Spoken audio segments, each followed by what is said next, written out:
बारामती विधानसभेची उमेदवारी मिळाली तर काका म्हणून अजित पवार आशीर्वाद देतील असं योगेंद्र पवार यांनी म्हटलेलं आहे। अजित पवारांसाठी जय आणि मी एकच असल्याचं देखील योगेंद्र पवार म्हणाले आहेत। पक्षाने उमेदवारी दिल्यास नक्कीच लढणार असल्याचे संकेतही त्यांनी दिले आहेत। तर योगेंद्र पवार यांच्या विधानावर अजित पवारांनी त्यांना चिमटा काढला। कुणीही आलं तरीही त्यांना आशीर्वाद देणार असल्याचं अजित पवारांनी म्हटलंय। तर कुणालाही आमदार व्हावं असं वाटतं असा टोला देखील त्यांनी लगावलाय। दरम्यान शरदचंद्र पवार गटाचे युवा नेते योगेंद्र पवार यांची बारामतीमध्ये स्वाभिमानी यात्रा सुरू झाली आहे।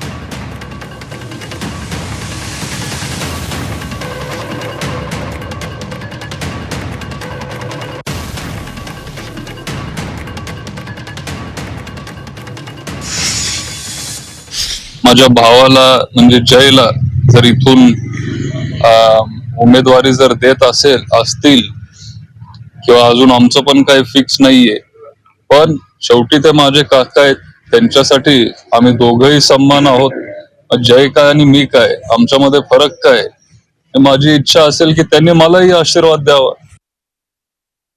तुमचा आशीर्वाद घ्यायला येणारच ते त्याच्यामध्ये तू ये बाबा, माझा आशीर्वाद सगळ्यांना देतो। आणि संघटना वाढवण्याचा प्रयत्न, आपला पक्ष वाढवण्याचा प्रयत्न, आम्ही महायुती वाढवण्याचा प्रयत्न आम्ही आमच्या परीनं करतो। समोरचे लोक त्यांच्या परीनं प्रयत्न करतात। अजून एक तिसरी आघाडी पुढे आलेली आहे, ते एक तिसरी आघाडी, अजून चौथी आघाडी पण येण्याची शक्यता नाकारता येत नाही। सगळ्यांनाच आमदार व्हायचंय।